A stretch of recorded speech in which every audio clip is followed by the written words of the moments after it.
Good morning बच्चों। Last video के अंदर हमने हमारा 5th चैप्टर क्वालिटी वो हमने पूरी स्टोरी जो थी वो रीड कर ली थी और आज इस वीडियो के अंदर हम करेंगे क्वेश्चन आंसर्स क्वालिटी चैप्टर के।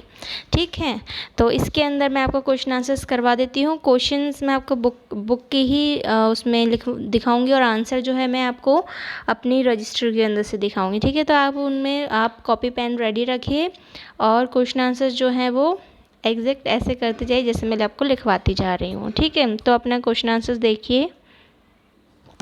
तो इस चैप्टर के जो क्वेश्चन आंसर्स हैं मैंने आपको बताया था लास्ट वीडियो के अंदर, ये 5 क्वेश्चंस हैं जिनके आंसर्स मैं आपको करवाऊंगी। ओके, तो हम स्टार्ट करते हैं question and answers.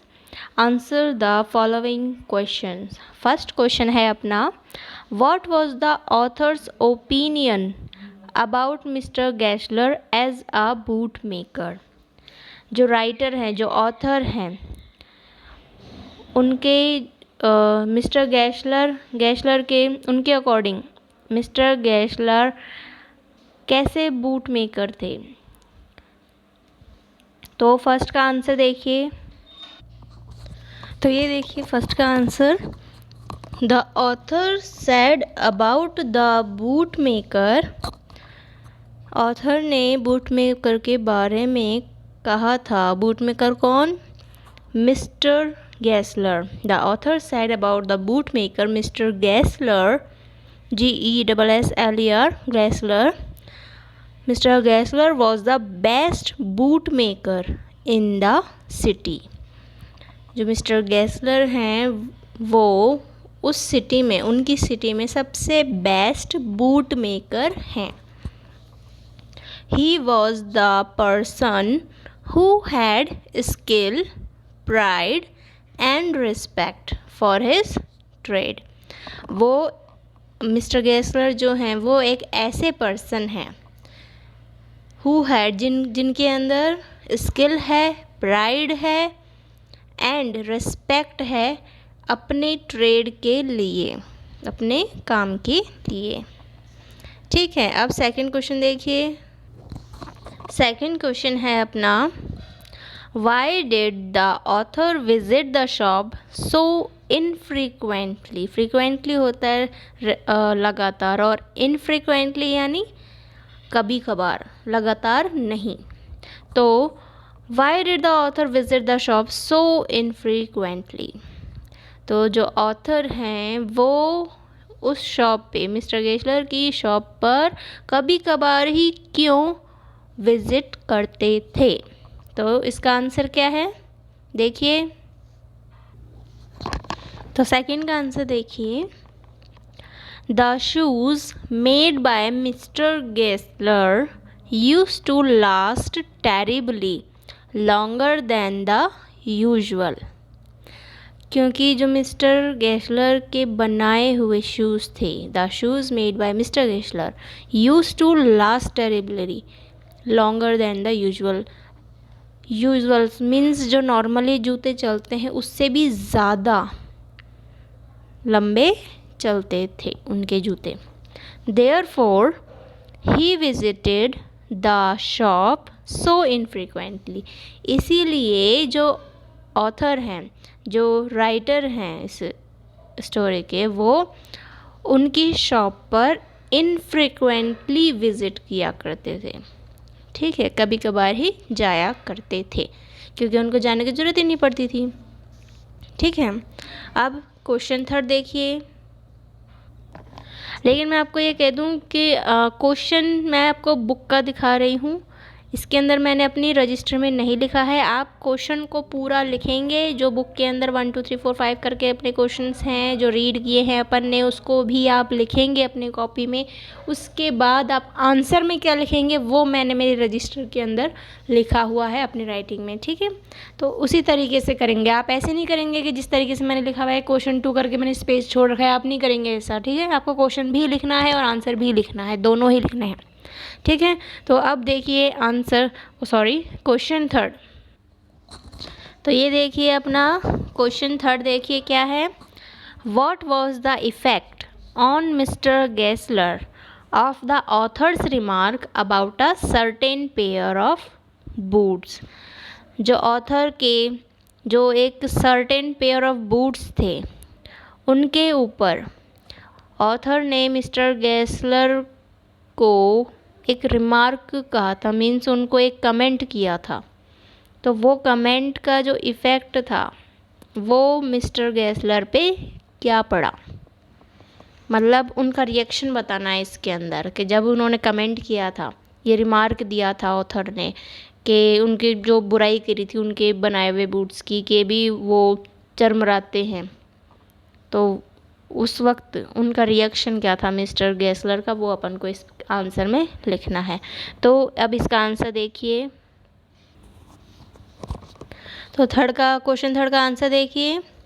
When the author told Mr. Gessler about the creaking of a certain pair of boots, जब ऑथर ने मिस्टर गेस्लर को एक सर्टेन पेयर ऑफ बूट्स की क्रीकिंग के बारे में बताया। क्रीकिंग की यानी कि जो आवाज़ होती है, जो चरमराहट सी आवाज़ से करते हैं क्रिकिर, तो उसके बारे में जब बताया तो ही गॉट सरप्राइज्ड, तो वो सरप्राइज्ड हो गए थे। मिस्टर गेस्लर जो थे वो सरप्राइज्ड हो गए थे। He got surprised and asked him to get the pair back, और फिर उन्होंने ऑथर को वो जो पेयर जिस बारे में जिन बूट की ख़राब होने की बता रहे थे उस बारे में उन जूतों को बैक करने के लिए, उन पेयर को बैक करने के लिए ऑथर को बोला मिस्टर गेस्लर ने। And if he could not do anything with them he would take them off OFF off from the author's bill.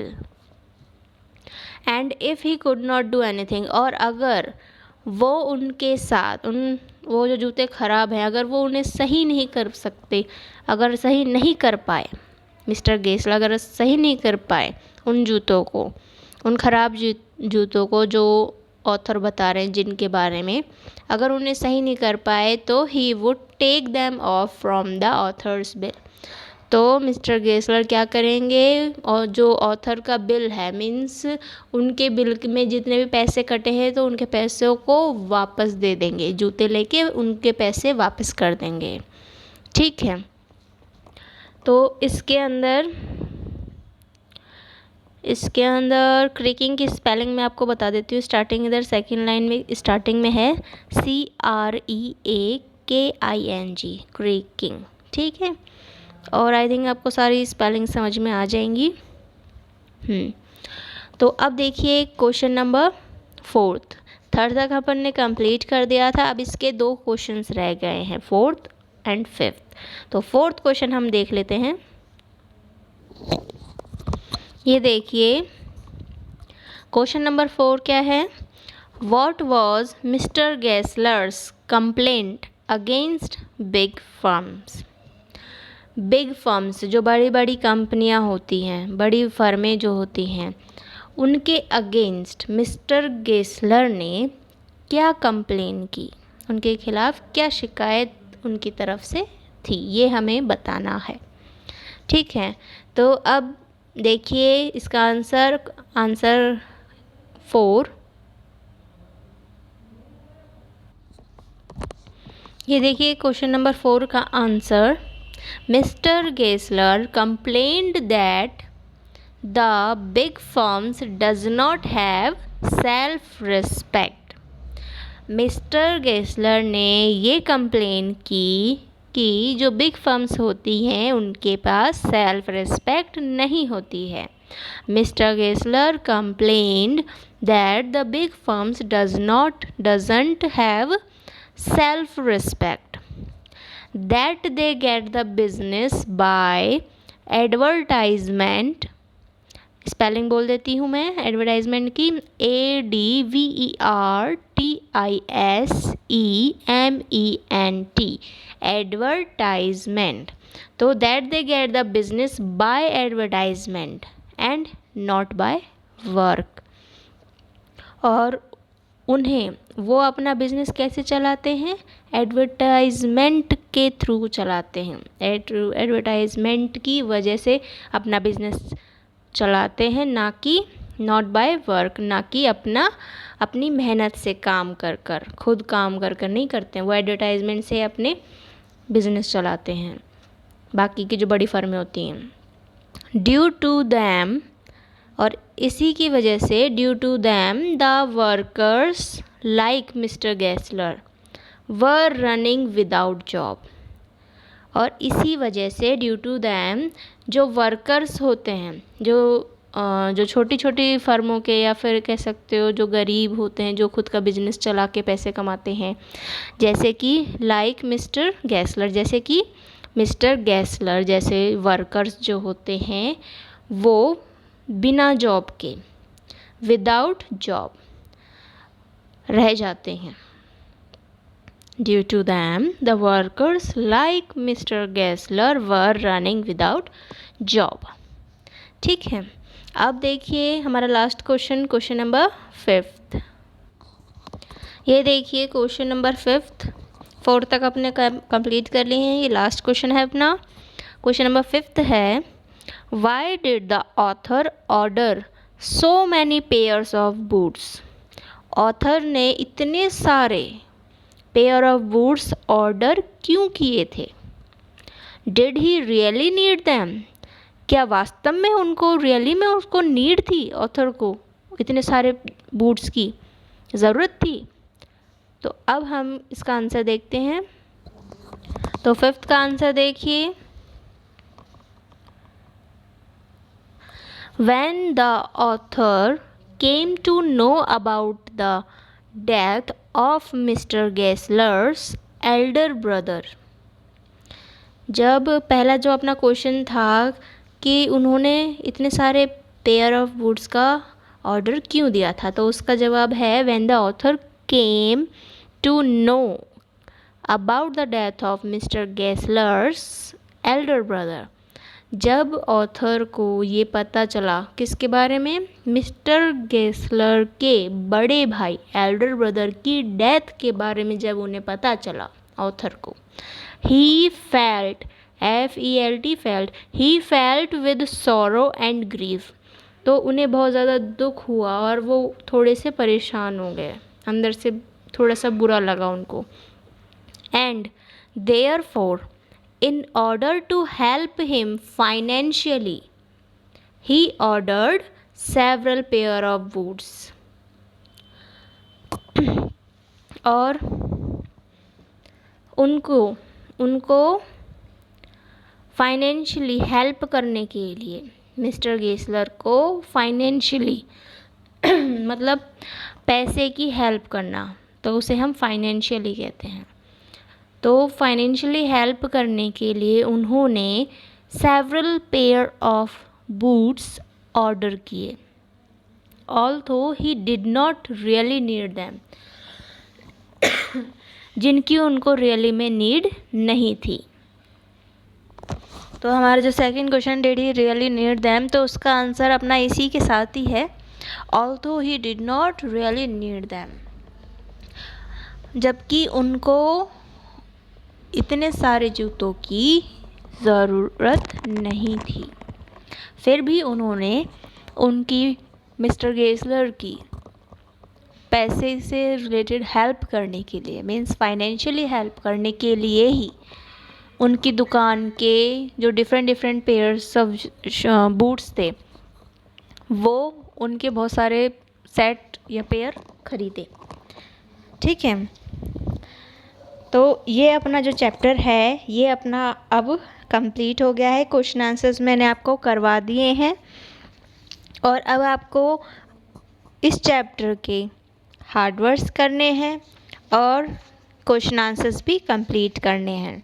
ठीक है, फिर उसके बाद अपनी नेक्स्ट, हर चैप्टर के बाद पोएम है, तो अपनी जो नेक्स्ट पोएम है इसके बाद नेक्स्ट वीडियो के अंदर वो मैं करवाऊँगी आपको पोएम, जिसका नाम है ट्रीज़, पेड़ों के बारे में है ये। ठीक है, और छोटी सी पोएम है, तो पोयम और पोयम के क्वेश्चन आंसर्स नेक्स्ट वीडियो में मैं करवाऊंगी। और आपको इस वीडियो के अंदर, ये लास्ट वीडियो थी आपकी, थर्ड वीडियो जिसमें क्वेश्चन आंसर्स थे, आपको यहाँ तक का चैप्टर नंबर 5 तक का सारी पोएम्स और सारे चैप्टर्स के हार्डवर्ड्स और क्वेश्चन आंसर्स के साथ कंप्लीट फेयर कॉपी में करने हैं। ठीक है, तो आप अपना वर्क कंप्लीट रखें और बाकी का नेक्स्ट वीडियो के अंदर मैं आपको इसकी चैप्टर नंबर 5 के पीछे जो पोएम है वो मैं आपको करवाऊंगी। ठीक है, थैंक यू।